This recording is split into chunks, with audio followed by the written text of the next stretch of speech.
Hey everybody, welcome back to the Magic Channel Card Tricks, and today we're going to learn my handling of the 2111 card trick.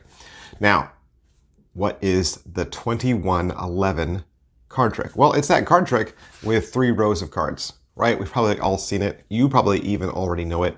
Maybe some of your friends even know it. And the reason why we call it 2111 is because those are the only 2 numbers you need to know in order to do the trick, right? If you can count to 21, you can do this trick. And if you just remember those 2 numbers, 21 and 11, you can do this trick. I'm going to show you my handling because I think my handling solves some of the issues that come up in this trick, one of which is counting. If people see you counting, then they kind of wonder if it's a math trick or if there's some special thing to do with the numbers itself. And since there is, try to eliminate that, okay? So here's your setup. Okay, your setup is you're going to count 20 cards to the table. Okay, 1, 2, 3, 4, 5, 6, 7, 8, 9, 10, 11, 12, 13, 14, 15, 16, 17, 18, 19, 20. Okay, and so you just want to make sure that in your 20 cards, you've got reds and blacks, every suit, court cards, right? So let me just double check. I have 20. 1, 2, 3, 4, 5, 6, 7, 8, 9, 10, 11, 12, 13, 14, 15, 16, 17, 18, 19, 20. Okay. But you need 21 cards, right? You need 21 cards. So my 21st card is going to be a joker. Okay. Here's why I use the 21st card as a joker. Because it's just a visual cue. Okay. I'm going to put the joker on top of the down cards, right? So that when I roll it over, the joker is the 21st card, and then put all of that on the bottom. And what that does is it lets me know when I hit 21 cards and I don't need to go any further, which means you can talk. You can talk while you lay the cards out instead of counting, okay? The other thing you can do to disguise that is just peel off cards off the top, okay? You're not going to use any cards off the top. So before your trick, you could just do this a couple times, right? And then just put the cards back on top, okay? Peel them off, lever them up, right? Lever them up and put them right back on top. That does nothing. It doesn't change the order at all. So when you're ready to begin the presentation, you're going to make 3 rows of cards, of 21 cards, and you're going to deal across from left to right, okay? So don't deal down, deal left to right until you hit 21. And the great thing about the way I'm doing it is you can talk. See, I can talk the entire time. I can talk about card tricks, I can talk about gambling, I can talk about anything I want because I know exactly when to stop, right? I know when to stop because I saw that joker. So I don't need to count to 21, okay? So you can put the rest of the deck aside, you're not going to need it. And now what I'm going to tell my spectator to do is choose a card that they feel a connection with. And I'm actually going to turn so that I can't see, quote unquote, where their eye looks. So I don't want to know where your eye looks, but I want you to find a card that's going to be easy for you to remember because you're going to remember this card and we're going to keep referring back to it again and again, okay? So I want you to find a card. It doesn't have to be red or black or a court card or a number card, whichever card you want. And then I want you to figure out that card and remember it, okay? So I'm going to turn my back. They remember their card. I come back and I say, okay, so the other thing you need to remember is which row it's in. You know which row it's in, right? 1, 2, or 3. And then I'm going to close these up like this. I say, okay, I'm going to close these up so that I can't look at the cards and stare at them to see. Because right now, the stacks are closed. So your card is closed inside one of these stacks.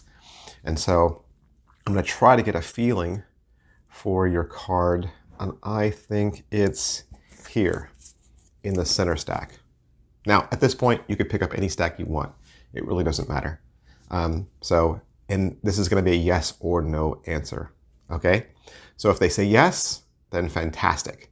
The way this works is you will always stick the yes pile in between the other 2, okay? So you always stick the yes pile in between the other 2. And let's just say they say this pile, right? Let's say that the card that they picked is the King of Hearts. So they say it's this pile. I say, okay, so I'm going to now make sure this pile ends up in the center. And how I can do that is I can just pick this pile up, drop it on top, right? Bury it, and then pick it up and bury it again. So now it's in the center, okay? And then I'm gonna do it again. And this time I'm gonna say, now I'm gonna deal the cards out once again. And what I want you to do is find your card as fast as possible.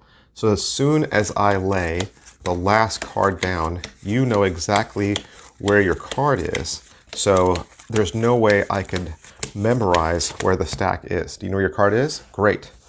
So then I do this. Now I don't know, right? I can't look at the cards. I can't memorize the stacks. I can't memorize where the cards are, but you know where your card is and you know which stack it's in, okay? So last time I picked this, I'm gonna say, let me see. You know what? I still think it's the middle pile. I think it's the middle pile. Did I get it right? And they say yes this time. But you know what? This pattern doesn't really matter, right? All you're doing is picking one up and then adjusting it depending on what they say. So in this case, I was right. So they would say yes. I would say, oh, great. So I can actually scoop this pile up like that to put it underneath and then drop the whole packet on top, okay? And again, you're just disguising. Say, okay, so same as before, I'm gonna lay the cards out, and all I want you to do is find your card quickly so that you know exactly which row it's in, so I can't memorize the cards. You know where it is? They say yes, they say great. So I'm gonna try to do this one more time and see if I can't figure out where your cards are. I think it's this pile. And they say no, it's not. I say, ah. So which one of these is it in? And they say, oh, it's in this pile. So again, I'm gonna bury it in the middle and then place it down and go, okay. So what was that? I think I got 1 out of 3, right? And they say yes, 1 out of 3. It's like, it's not bad. Maybe there's a little bit of connection here. I'm gonna see if I can't find your card face down. So when I do this, I deal the cards face down, very similar to how I dealt them face up. But this time I just remember where the 11th card is. And I do that by dealing the cards down instead of across, okay? So I'll go 1, 2, 3, 4, 5, 6, 7, 8, 9, 10, 11. So I know it's at the bottom of this pile, okay? And then I just keep going. And I'll make 4 rows so that you can see on camera. So right now I know exactly where the card is, right? It's right here. And I'm gonna do the same thing. I'm gonna move my hand over the top. And I'm gonna say, you know what? I don't think it's in this row. So we can discard all those cards. And I don't think it's in this row. I'll discard those cards. And I don't think it's in this row. Let me move these cards out a little bit. So right now, again, by moving these cards, I know where the card is, right? It's right here, okay? I know, I've been watching it, okay? And I'll do the same thing. Okay, I'm gonna remove these 2. I feel like it's down to these 3. I don't feel like it's this one. I feel like it's, you know what? I think it's this card right here. I think this is your card. What was your card? They say King of Hearts, and it was. So that's mine. That's my handling, just to try to disguise the 21-ness and the 11-ness, right? And so if you didn't fully grab all of that, just go back through and watch it again. And I hope that trick, at least that handling of that trick, helps you out a lot, maybe reintroduces a classic back into your routines. Thanks, guys. I'll see you next time. Bye.